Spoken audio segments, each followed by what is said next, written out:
제가 언급한 사람들은 다 대선 후보로 언급되지 않습니까? 작년 초에 제가 혹은 재작년에도 얘기했구나.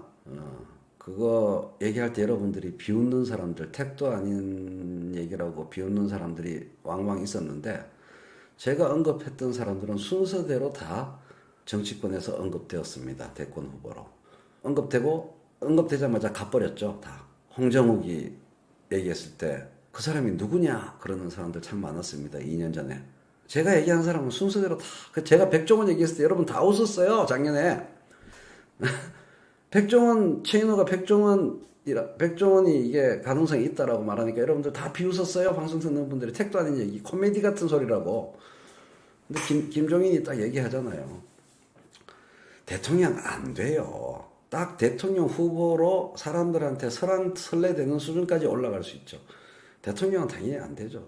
근데 백종원 씨가 마음만 먹으면 상당한 정도로 올라설 수는 있을 겁니다. 저는 TV에서 백종원 볼 때마다 저 사람이 대통령 후보 하겠다고 마음 먹으면은 일 나겠구나라고 생각하면서 요리 프로를 보면서 대통령 후보 생각한 사람은 저하고 김종인밖에 없었던 것 같아요.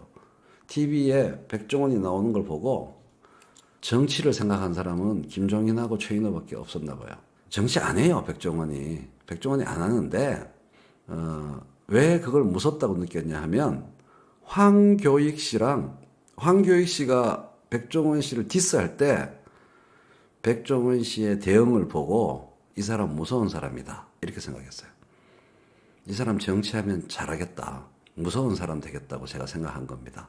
그냥 여러분들은 그냥 요리 막 이런 걸로 이해하셨죠. 이 사람이 대중에 대응하는 걸 보고 야, 이 사람 무서운 사람이다. 황교익 선생은 대중은 대결 버전으로 만들려고 그랬는데 급이 다르게 대응해버린 겁니다. 황교익 선생하고 싸우는 모드로 안 만들어버린 거예요. 그죠? 더 높은, 넓은 품으로 만들어버린 겁니다. 이거는 고수다. 대단하다. 그 다음에 이 타이밍 맞게 순전히 요리 이야기가 아니고 어려운 사람을 도와주고 그 컨셉트로 계속 나가고 있잖아요. 어려운 처지에서 가게하는 사람들, 어려운 처지에서 농사 짓는 사람들, 그런 사람들을 도와주는 컨셉트로 요리 프로그램을 하고 있잖아요. 그건 무시무시한 거예요. 무시무시한 겁니다. 결국 생뚱맞은 이명박이 대통령 되는 거는 야망의 세월인가요? 드라마 하나 때문에 대통령 된 거라고 얘기할 수 있잖아요. 미디어가 그렇게 무서운 겁니다. 근데 문제의 근본을 파고 들어가 보면 사실은 백종원 씨가 하고 있는 일은 제가 장작가 비평에 제 블로그에 썼던 글이나 여러분께 보여드려야겠네요. 정밀하게 정교하게 백주부 프로그램을 보지 않는 분들은 미디어에 계속 쏘가 넘어가는데 제가 블로그에 글 썼더니 제 블로그에 찾아와가지고 시비 걸고 욕하는 분들이 많더군요. 제가 그 장작가 비평에 썼던 걸 보여드릴게요. 김종인이 언급하기 전에, 훨씬 전에 백종원에 대해서 쓴 거. 백종원의 골목 식당과 골목 안의 우리들이라는 블로그 글을 제가 2018년도에 썼어요. 백종원의 골목 식당과 골목 안의 우리들. 이게 교묘합니다. 근데 댓글이 나쁜 댓글이 없다가 황교익 선생이 글을 소개한 다음부터 달려온 그런 사람들이 욕을 써놨더라고요. 제 블로그에. 백종원의 골목식당이라는 프로그램을 우연히 몇 편 봤다. 프로그램의 간교한 방송 컨셉트가 한눈에 보였다. 이 방송의 핵심은 식당이나 자영업이나 음식이나 서비스가 아니다. 이 프로그램 백종원의 골목식당은 식당 방송도 아니고 자영업 방송도 아니고 음식 방송도 아니고 서비스 방송도 아닙니다. 무슨 방송이냐? 감정 서비스 방송입니다. 시청자들이 우월감을 느끼면서 혀를 끌끌 차는 경험 서비스를 제공하는 거예요. 이 방송 골목식당을 보면은 묘하게 위로를 받습니다. 시청자들이. 자존감이 높아져요. 우월감이 생깁니다. 그 골목식당에 나오는 사람들이 한심하거든요. 예, 한심하거든요. 드라마 그 카메라 바깥에서 보면은 TV로 보는 나는 괜찮고 나는 훌륭한 사람 같고 저 정상적인 사람 같고 저 방송에 나오는 사람은 정말 한심하고 깝깝한 사람처럼 보여요. 그러면 그 프로그램을 자꾸 보고 싶은 겁니다. 아주 왜곡된 방식으로 자존감을 높이는 그런 서비스를 제공하는 거예요. 그 방송은. 그런 방송이 히트가 됩니다. 게다가 이런 생각을 은연중에 심어준다는 게 더 문제입니다. 가난한 것들이 가난한 데는 다 이유가 있어라고 생각하게 만드는 겁니다. 장사가 안 되고 망하는 것들은 가난한 것들이 가난한 데는 다 이유가 있어 라는 생각을 은연중에 자기도 모르게 하게 됩니다. 근데 그 방송을 보는 사람은 가난한 사람들이거든요. 가난한 사람들이 방송을 보면서 그 방송 안에 가난한 사람들의 모자라는 식당 경영을 보면서 가난한 것들이 가난한 데는 다 이유가 있다고 생각하게 만드는 겁니다. 그래서 아주 나쁜 프로그램이라고 제가 단호하게 글 첫머리에 말하는 겁니다. 그 개별 식당이 컨설팅을 통해서 잘 되느냐 안 되느냐 하는 것은 중요한 문제가 아닙니다. 그래서 지금 이걸 엿먹인 백종원과 이 프로그램을 엿먹인 멸치국수 아줌마 있죠. 이 아줌마 너무 멋진 사람입니다. 이 아줌마가 백종원이 틀렸고 자기가 옳음을 증명하지 않았습니까? 퉁명스럽고 뚱뚱하고 작은 가게고 고집스러운 불친절한 어투로 말하는 저 아주머니가 한심해 보이도록 편집되고 방송되는 겁니다. 저는 저 방송 보니까 저 아줌마는 철학이 다른데 결국 저 아줌마는 자기 고집대로 해가지고 장사 잘 돼요. 지금 나중에 골목식당 후속 보도를 개인적으로 한 여러 블로거들이 있습니다. 그 국수집 어떻게 됐나 직접 찾아가 보고 대박 났어요. 더 대박 났어요. 선입견만으로 그렇게 판단하도록. 자, 그리고 백종원 씨는 무료 출연을 하는 겁니까? 무료 출연을 하는 걸까요? 자기는 얻는 게 없이 순수히 도와주기만 하는 걸까요? 엄청난 이득을 얻는 거죠. 아니요. 출연료를 안 받아도 엄청난 이득을 얻는 거죠. 브랜드 가치의 재고라는 것은 상상을 초월하는 엄청난 돈으로 환산할 수 있는 이득을 얻는 거죠. 그래서 자기 프랜차이즈 사업이 더 잘 되는 거잖아요. 그래서 중간 제목 민중이 민중을 한심하게 여기도록 만드는 방송. 이 방송을 보다 보면 가난하고 성마르고 참 좋은 우리말이야. 순 우리말. 성마르다. 이게 무슨 형용사죠? 사람이 성말라. 성마르다. 예, T윤주님 날카로운 지적입니다. 개인 식당에서 밥 못 먹겠다는 생각이 들게 만드는 프로그램입니다. 이르로보이라는 뜻입니다. 버럭 잘한다 이 뜻입니다. 화를 잘 내는 성마르다.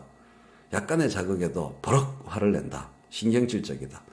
영어로는 irritable, 성마르다. 순우리말입니다.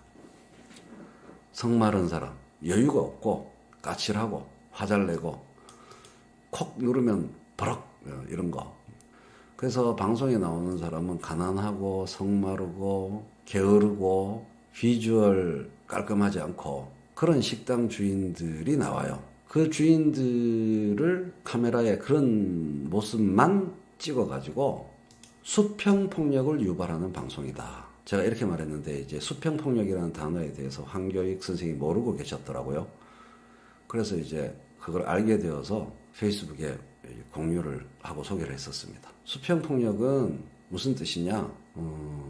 프랑스 출신의 알제리 혁명가, 흑인 혁명가, 알제리 민중을 위한 해방투쟁을 프랑스에 맞서서 전개한 정신과 의사 출신의 알제리 독립운동 투쟁의 영웅 프란츠 파농의 용어입니다. 알제리 민중들을 보니까 프랑스와 맞서 싸울 생각은 안 하고 너무 세니까 자기들을 억압하는 자기 위의 수직적 위에 있는 억압자들이 너무 세니까 같은 민중한테 약간의 허점이라도 보이고 모자란 점이 보이면은 멸시하고 핍박한다는 겁니다. 자기들을 항상 구조적으로 멸시하고 핍박하는 자들에게는 찍소리도 못하고 자기보다 약간 낮아 보이는 자에게는 크게 보면 다 같은 처지인데 도토리 기적인데 자기보다 조금 낮아 보이면은 멸시하고 혐오하고 핍박한다는 겁니다. 그게 드러난 게 기생충이란 영화 아닙니까? 결국 기생충이란 영화도 수평폭력에 대한 이야기를 담고 있는 거예요. 그리고 이러한 정신을 가장 많이 갖고 있었던 동양의 사상가가 있죠. 동양의 문학자요, 사상가가 있죠. 수평폭력 문제에 굉장히 관심을 기울인 동양의 사상가, 문학자가 있죠. 모든 중국 사람들이 사랑하는 루신, 노신 선생의 작품들이 다 이런 부분, 아큐정전이네 하는 것들이 다 그걸 다룬 거죠. 대부분의 소설이 그래요. 그런데 중국에만 그런 것에 눈이 밝게 떠져 있는 사상가가 있냐, 문학가가 있냐? 아니야. 우리나라에도 그런 문제를 예민하게 지켜보는 사람이 있어요. 영화로는 봉준호 감독이 기생충을 찍어서 그걸 보여준 거고요. 기생충이라는 영화 자체가 바로 그걸 말하는 거고요. 김수영은 어느 날 고궁을 나오면서라는 시에서 그걸 표현한 겁니다. 저 왕궁의 음탕 대신에 왜 나는 작은 일에만 분노하는가. 그 유명한 시가 바로 그걸 얘기하는 겁니다. 어느 날 고궁을 나오면서 라는 시가 PD를 욕해야지 왜 백종원을 글쎄요, 과연 그런 걸까요? 백종원은 참 욕하기 싫게 행동합니다. 욕하고 싶지 않게 행동합니다. 그게 무서운 사람이라고 제가 그러잖아요. 그래서 무서운 겁니다. 여러분은 제가 이렇게 분석 비평을 해도 방송을 만든 SBS PD와 방송국을 욕해야지 왜 백종원을 욕하냐. 그러고 싶습니다. 욕하기 싫어지게 잘 처신합니다. 그러나 그 프로그램을 통해서 얻는 이익의 크기를 비교하면 PD가 얻는 이익, 방송국이 얻는 이익보다 그 프로그램의 최고 이익을 얻는 사람이 누구냐만 생각해 보면 답이 나오는 거죠. 근데 그럼에도 불구하고 감각적으로 참 싫어하기 힘들게 잘 처신하는 사람입니다. 왜 나는 조그마한 일에만 분개하는가? 저 왕궁 대신에 그게 결국은 욕을 결국 누가 먹게 되느냐 이렇게 문제를 제기하면요. 최인호가 블로그에서 욕을 먹는 거예요. 황교익 선생과 최인호가 욕을 먹는 거지. 이 결과는 황교익과 최인호가 이런 문제를 지적하면 사람들이 그 말이 맞네 하면서 백종원을 욕하냐? 아니에요. 황교익 선생의 힘과 제 힘만으로는 잽도 안 되고 괜히 건드려서 처발려요. 오히려 최인호가 욕을 먹어요. 실제 일어나는 결과는. 저 왕궁 대신에, 왕궁의 음탕 대신에 50원짜리 갈비가 기름덩어리만 나왔다고 붕괴하고 옹졸하게 붕괴하고 설렁탕집 돼지 같은 주인년한테 욕을 하고 옹졸하게 욕을 하고 그러면서 쭉 자기 인생과 관련해서 쭉 시를 썼는데 정말 좋은 시입니다. 저는 이 시를 왜 썼는지 그날 어떤 심정으로 썼는지 알 것 같아요. 괜히 막 창경원 벚꽃놀이 나갔다가 인파에 고생하고 그 돈 많이 쓰고 기분 더러워서 짜증 완땅으로 신경질만 퍽퍽 내다가 집에 온 거야. 김수영 시인이. 그래 놓고 이제 후회하는 겁니다. 자기 반성을 하는 거예요. 왜 나는 자그마한 일에만 분노하는가. 근데 이게 딱 이런 구도로만 작게 얘기될 문제가 아니고 조국 장관이 당한 것도 크게 보면 이런 프레임 안에 있습니다.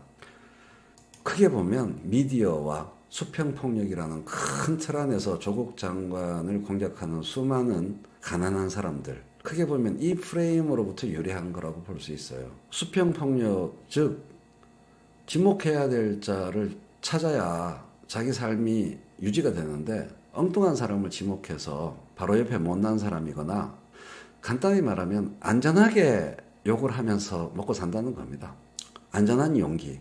작은 일에 분노하고 수평폭력을 행사하는 이유는 뭘까요? 수평폭력을 행사하는 이유는 다수에 포함되어서 강한 쪽에 포함되어서 약한 자들을 공격하는 거기 때문에 되게 안전해요. 수평폭력을 행사하면 안전해요. 그러니까 한마디로 비겁함 그 자체인 거죠.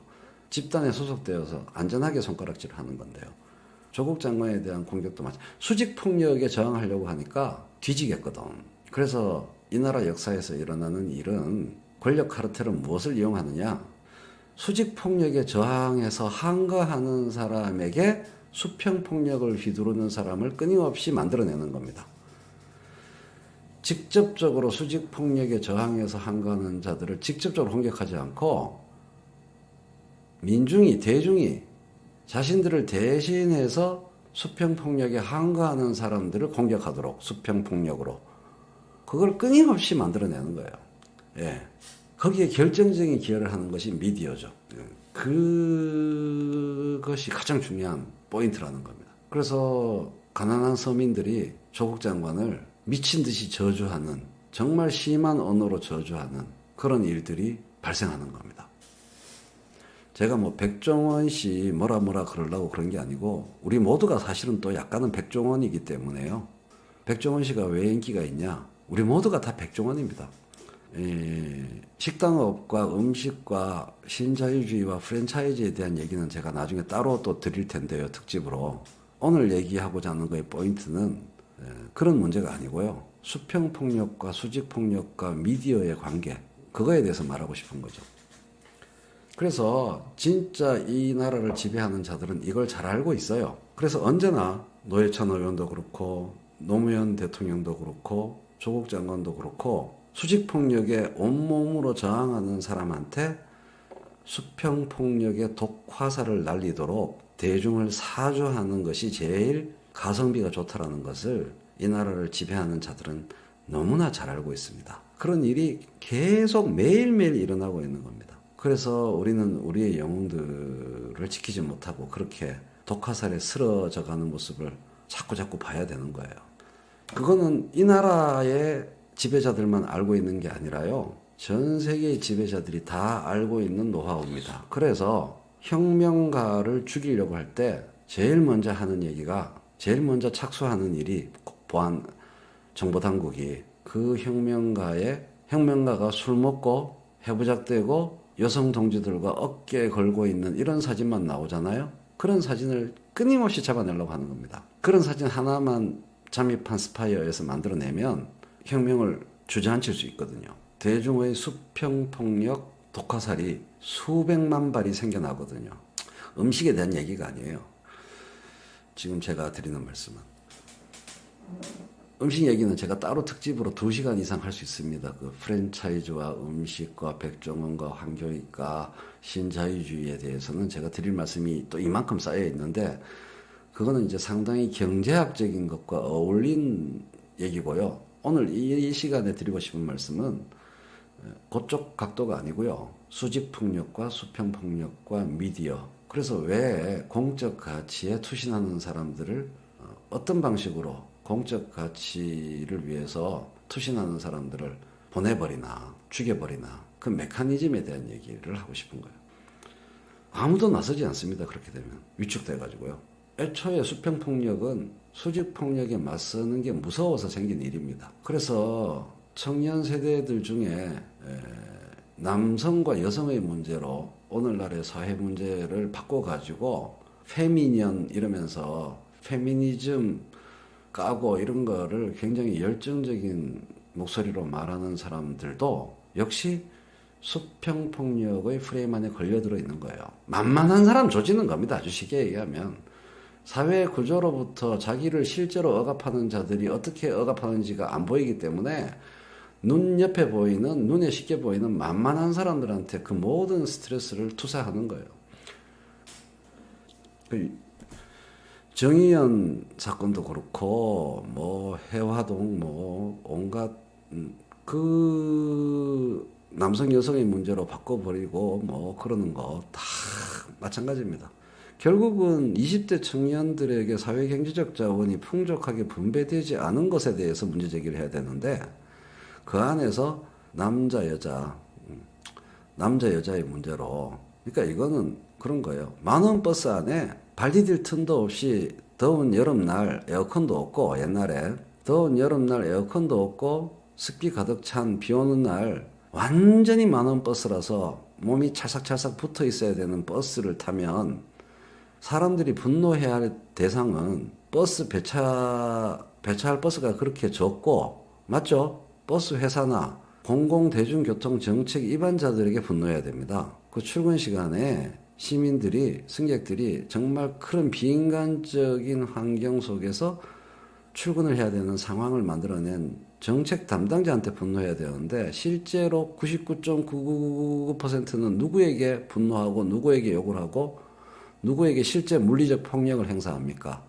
버스에 같이 타고 있는 다른 승객한테 합니다. 운전수한테 분노하는 거는 그나마 좀 나은 겁니다. 바로 옆에 같이 찡겨 있는 사람한테, 아저씨! 절로 좀 비키세요! 옆에 있는 사람들한테 분노합니다. 같은 피해자한테. 그게 수평폭력입니다. 거기서 조금 더 나은 게 운전기사한테 성질내는 거고요. 예.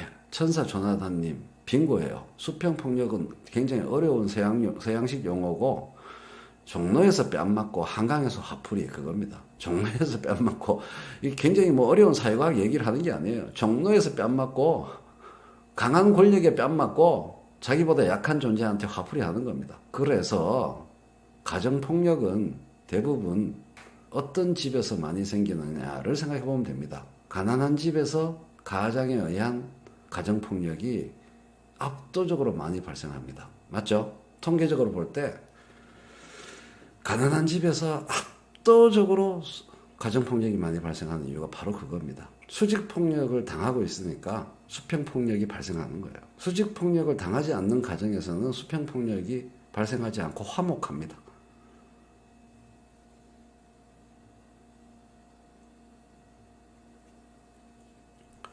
우리 사회 대부분의 폭력이 수평폭력이에요. 대부분의 폭력과 사회 갈등이 수평폭력입니다. 그러니까 수평폭력이 대한민국에서 가정스러운 이유는 조야하고 야만적인 형태로 집에 와서 가족한테 폭력을 휘두른다거나 루신의 소설에 나타나는 것처럼 직접적이고 감각적이고 노골적으로 수평폭력을 휘두르는 거는 차라리 나아요. 문제는 정의의 이름으로 대한민국에서의 수평폭력의 행사가 문제인 건 뭐냐 하면 정의와 도덕의 이름으로 수평폭력이 휘둘러지는 경향이 있다는 겁니다. 대한민국의 수평폭력의 특수성. 저건 누가 봐도 수평폭력이다라고 보이는 거. 정말 추한 형태로 수평폭력이 행사되는 개발도상국가랑 다르게 대한민국은 번들한 대한민국은 아름다운 도덕과 정의의 이름으로 수평폭력이 행사되는 경우들이 있다는 겁니다. 사실은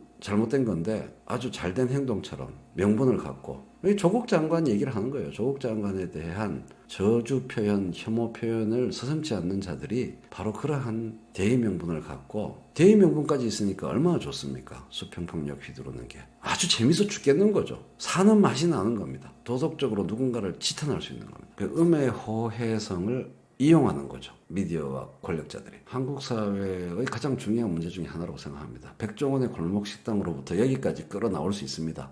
백종원의 골목식당을 보는 사람들이 뭐라고 얘기하는가를 제가 보면서 느낀 건데요.